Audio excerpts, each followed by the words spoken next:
Sorry. It's reminding me of a dog. Oh man. I wasn't ready for that. My name is Laura Cavallin. I am a canine behaviorist and animal trainer. So it is the 10-year anniversary of Jurassic World. We're going to be observing how they trained the velociraptors through the eyes of a canine behaviorist and animal trainer. It's been a really long time since I've seen the movie, so I don't remember it. Let's do this. Okay. Eyes on me. Blue. Blue. Watch it. Charlie, hey, don't give me that shit. Delta. Okay. Lock it up. Okay. I'm loving this already. We haven't even started. But clicker training. Okay, okay. I am watching it be like, hey, don't mess with me. Don't mess. And I'm not going to lie. I do that a lot. Be like, what did I say? Madam, what did I say? This is amazing. Good. And we're moving.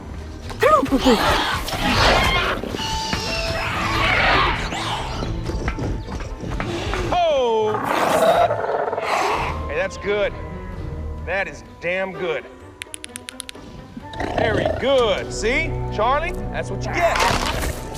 Echo, there you go. Delta. Blue? That's my girl. This one's for you. Hold. Eyes up. Go. All right. Okay, cool. Based on what little I know about velociraptors, I don't recall if they are from a matriarchy or not. I think they are, meaning that the females are the ones in charge of the pack. I know that they're definitely pack animals. They hunt in packs. They raise their children as packs. They're not independent at all. However, they definitely have a pecking order. So Blue, in this instance, she's clearly the leader of the velociraptors. Now, this actually is also very common in other mammal species. Believe it or not, dog packs. It's very common to have female leaders. But most importantly, hyenas. Hyenas, the lowest of the low female is still above the highest of the high male in their hierarchy of where you sit. I think velociraptors would probably be somewhere safely in the middle. Most leaders have to be smart. If you're going to lead a bunch of animals, wild animals, powerful animals, anywhere, they got to respect you. And so this man was using respect, not fear. That's where he's not screaming at them. He's using a clicker. The clicker, by the way, associates with the food. So when we click right before we feed our animal, that's creating a positive association. So when he's using the clicker to get their attention, he can only use the clicker to get their attention because he's done the training. The animal already associates food is going to come when they hear this sound. So that's what the clicker is doing. The difference is whether or not they want to listen to you. If he didn't have the respect of the pack, he would not have had that kind of control over them. He had to bond with these animals. He had to prove to them that he was qualified to lead them. He had to prove that he was worthy of being their leader. And most importantly, their leader of their own species voluntarily follows this guy. If Blue didn't follow him, none of them would have followed suit. If she walked away, they all would have walked away. He has no power unless the leader of that animal group also agrees to follow him. So this is something we see a lot in the dog world, where you get a lot of big, powerful dogs that are used to having to defend themselves, that maybe came from a rough background. They're not going to take kindly to a human trying to manhandle them and make them afraid and make them scared that they're going to be harmed. They're not going to listen to you, and they're going to really fight back. That's where we get a lot of bite history from, is people trying to force themselves onto a dog that doesn't trust you yet.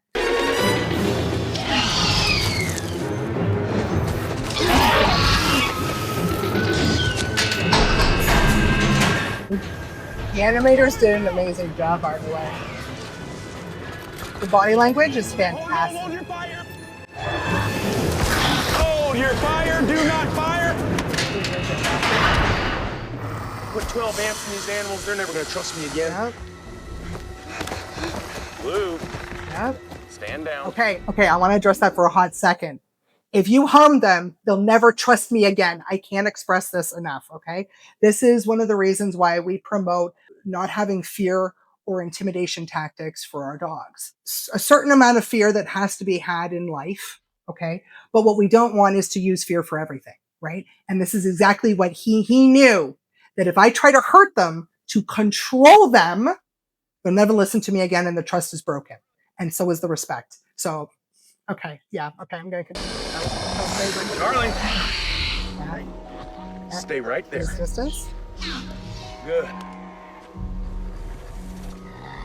Close the gate. Are you crazy? Hey, just trust me. Close the gate.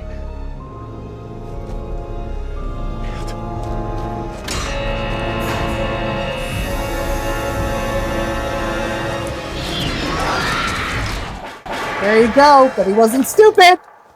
He wasn't stupid. Okay, good job, my friend. Good job. He was not dumb. Okay, that body language. Okay, so real stories. I've worked with a lot of variety of animals, zoo animals, local, foreign, the works. And let me tell you, even when you think you've bonded with this animal, it's still a wild animal. And you need to pay very close attention to its body language, because what if it's having a bad day and they got big feelings and you're in their way and they don't want to listen to you? They will turn on you.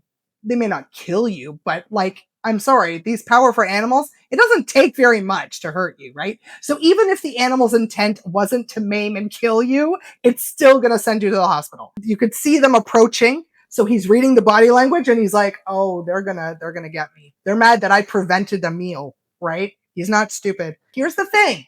Even though they were about to attack him in this scenario, I bet you anything, the very next day, they go back to everything is normal. So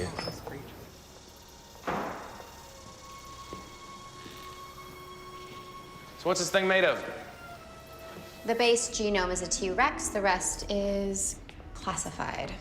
You made a new dinosaur, but you don't even know what it is?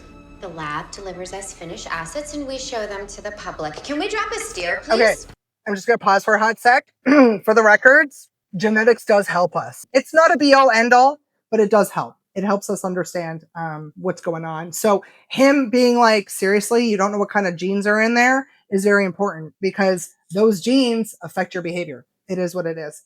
All right. How long has the animal been in here? All its life? Never seen anything outside of these walls? We can't exactly walk it. And you feed it with that?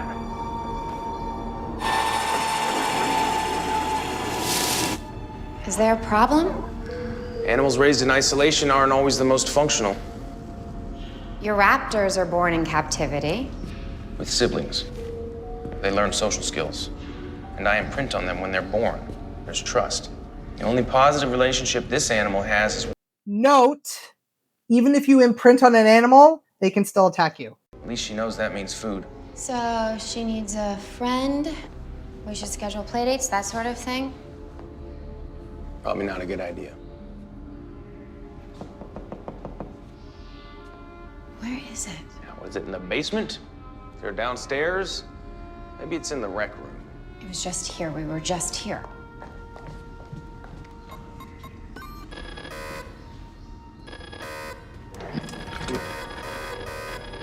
Oh, shit. It doesn't make any sense. Like, these doors haven't been open in weeks. Were those claw marks always there?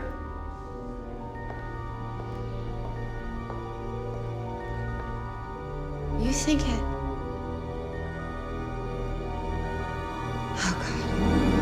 I don't know who they talked to for animal psychology for this movie, but I got to give it to you guys. You guys did your homework. This is fantastic. Yeah, I'm loving all the questions he's asking. I'm also loving the judgment. So they're using the raptors to find the other dinosaur? Smart.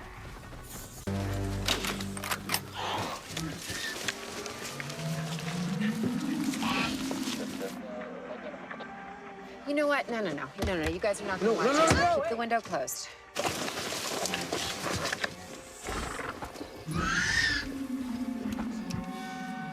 Okay, well, I'm a little disappointed in this scene You guys missed the mark on the behavior standpoint. Velociraptors don't stand in front of their prey. Or if they're hunting, they don't just stand in front of you. They go around. Chances are Blue would have been the one to be closest to the dinosaur they're looking for, the Indominus Rex. The other two would have been on the sidelines waiting for her command. They wouldn't have been just right in front of the dinosaur. But anyways, I'm pretty sure this dinosaur would have eaten them much faster than now. Oh, they speak the same language. Okay. Something's wrong. They're communicating. Okay. I'm going to recant. I spoke too soon.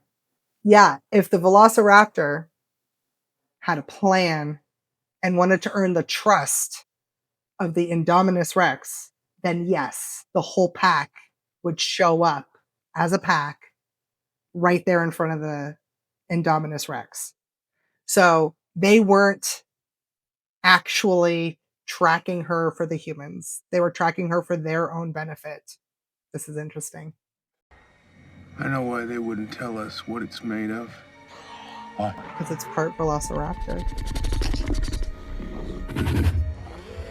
That thing's part raptor.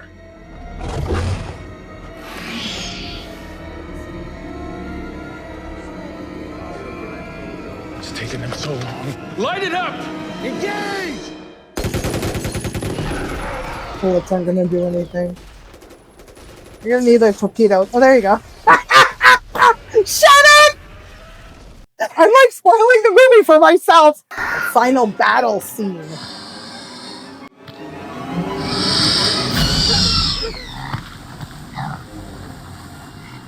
That's how it is, huh?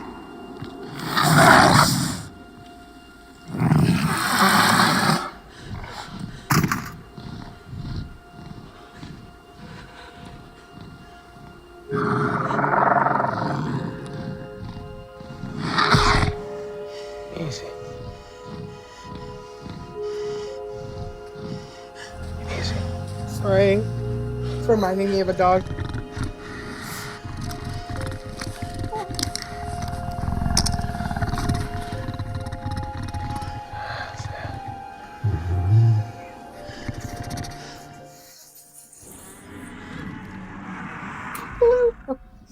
Oh man, I wasn't ready for that. Oh man, okay. Oh, that was heavy. Good job, animators. Wow. Oh, that face. Okay, so story time. So I work with a lot of feral dogs, a lot of rescues, a lot of dogs with like horrific pasts, and earning their trust. People don't realize how you have to go about it. You can't force it. You have to be incredibly patient. You have to be really calm, and you have to earn that trust. These are animals that are used to being lured by humans into horrific situations. So to get this animal to trust you, to come to you, to confide in you, to feel safe around you is a huge deal. Especially when we want to start the healing process. We want to teach the dog that not every human is an evil person, not every human is going to hurt them. And so, it's basically like taking the dog to therapy. And there's a lot of times where you don't know a dog has a PTSD trauma effect. You don't know that they have a trigger. You don't know what the trigger is until they're triggered. And this dog goes from, I'm on a walk, on a street, on a nice day, to back where I came from and someone's hurting me. Like in the millionth of a second of an instant. And the reason I was crying is because the look Blue gave him is the look several dogs have given me when I'm pulling them out of a PTSD moment. So you are their anchor when they're in that moment, when they're reliving something traumatic. And it's a very intense moment because this dog is so scared and they're reliving something that was so traumatic to them. And then there's you and they can see you because you can tell they're not in reality. You can tell they're not there. And then all of a sudden they see you and you're like, I'm here. I got you. I got you. You're safe. And the look when they realize that you're pulling them back to reality, and that's the look that Blue had when she gave him, was that you're safe, you're my anchor, you're my person, I trust you, and I love you. And sorry, that just like, I was not expecting to react like this over Jurassic World. This was not, oh man, this is a heavy day.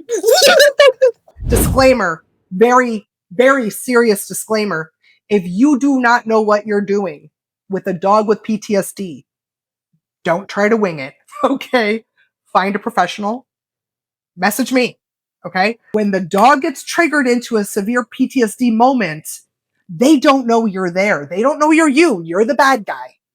And so if you don't know what you're doing, if you don't know how to snap that particular dog out of it, because every dog is different, we got to learn how to snap that dog out of it. They could accidentally attack you thinking that you're an evil person. So please don't look at my video and think I can do that. Please, please, please make sure that you call a professional when dealing with PTSD with dogs.